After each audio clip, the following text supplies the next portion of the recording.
Baik, halo semuanya, salam sehat untuk Pak Jamil dan teman-teman semua yang mungkin sedang menyaksikan video ini.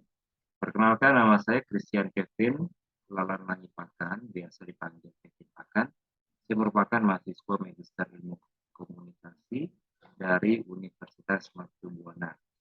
Dan saat ini merupakan saya akan melakukan atau mempresentasikan terkait dengan tugas besar kedua dari mata kuliah Sosiologi, Media, dan juga Komunikasi. Oke, saya akan share screen untuk materi hari ini.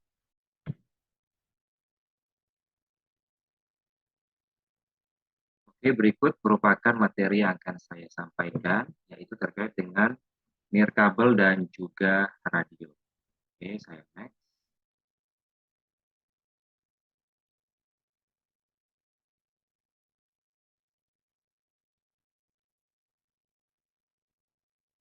Untuk penjelasan pertama, kita melihat dulu dari mana kompetensi ilmiah ini menjadi mediasi dari spark ke nirkabel. Kalau kita melihat teman-teman semua bahwa radio itu adalah contoh yang paling jelas dalam sejarah ini tentang mesin yang sudah ada diciptakan. Di mana memang kalau kita melihat dari fisikawan juga, ini ingin menunjukkan kebenaran teori yang diumumkan oleh Maxwell dan juga Helmholtz pada tahun 1860-an dengan menggunakan berbagai perangkat laboratorium dan bagaimana hal ini bisa berdampak kepada telepon, kemudian fonograf, dan juga gramofon. Kepentingannya bagi radio bahkan lebih terasa.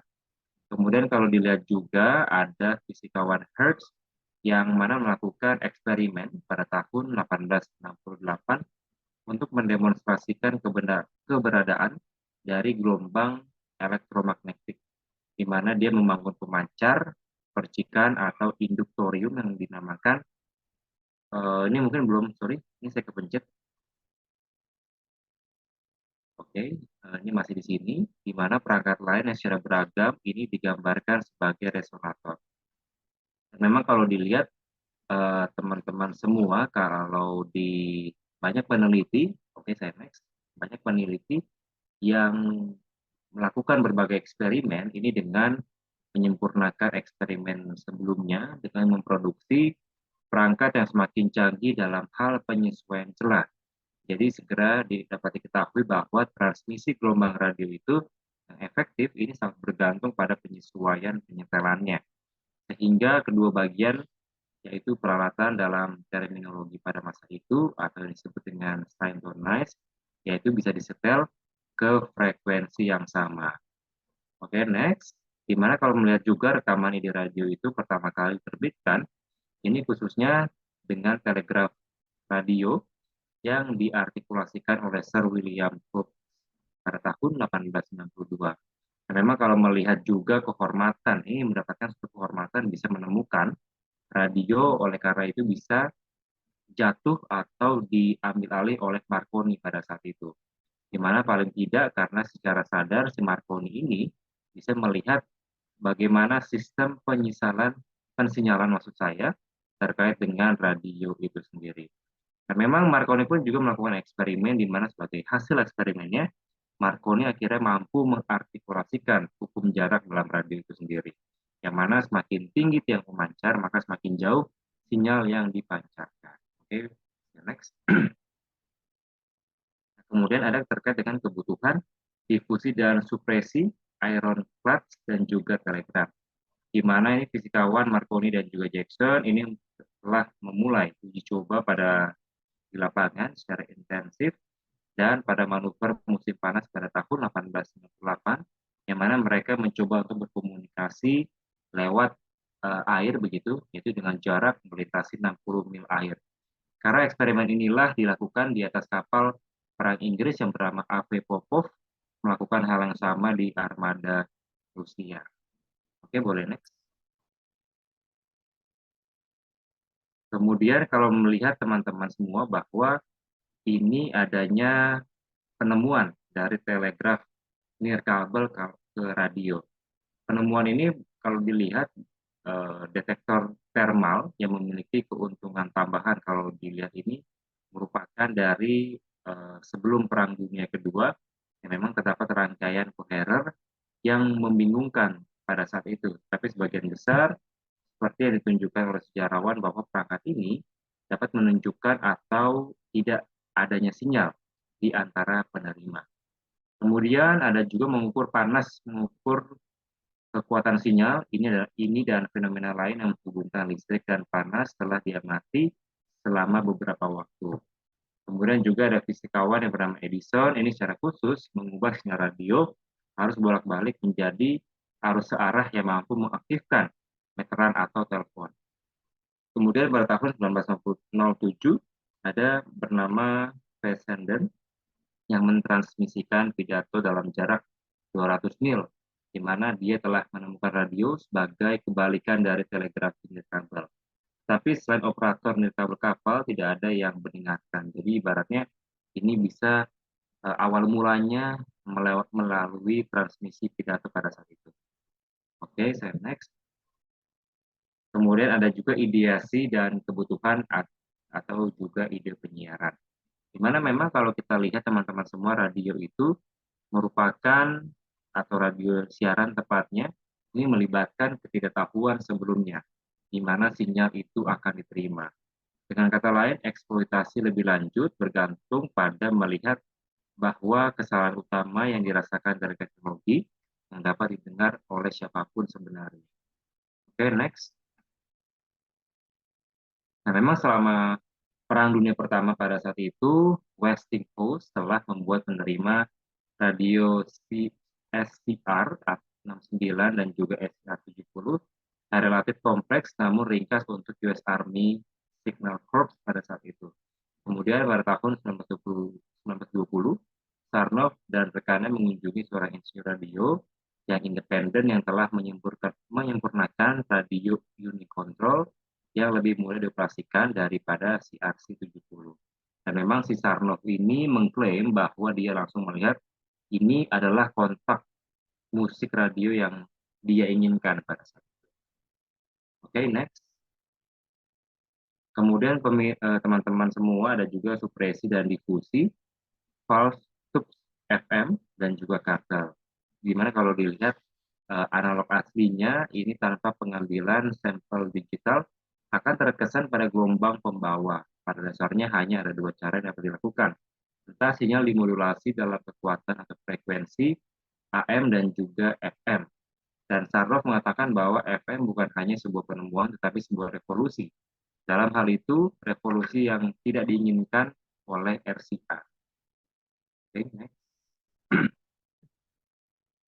Namun di sisi lain, jika melihat secara utuh dan juga tidak utuhnya dari kegagalan FF ini menunjukkan sebenarnya pada saat itu ya, awal-awalnya itu ada penindasan, yang mana ini ditambah dengan adanya kepentingan nasional pada saat itu, yang memaksa bahwa memunculkan suatu kesepakatan untuk memfasilitasi difusi radio pada di tahun-tahun awal ini. Ibaratnya kemunculan radio pada saat itu masih dianggap sebagai ancaman sebenarnya. Oke, next. Nah, inilah yang tadi saya sampaikan, adanya beberapa persaingan karena ada sedikit cekcok, yang mana Sarnoff, William, dan maksud saya Sarnoff dan William Pelle, yang mana ini memulai radio dengan mengiklankan bisnis sekutu keluarganya. Jadi cukup unik ya teman-teman semua. Pada saat itu mereka yang mengupayakan radio muncul ini lewat secara apa namanya tersembunyi terlebih dahulu, jadi nggak langsung belak-belakan untuk bisa mengiklankan. Ini lewat bisnis keluarganya. Kemudian periklanan telah diperkenalkan oleh AT dan T yang mana dalam upaya memperlakukan radio hanya sebagai jenis telepon lain, yang mana telah menghasilkan konsep waktu sewa untuk pesan komersial.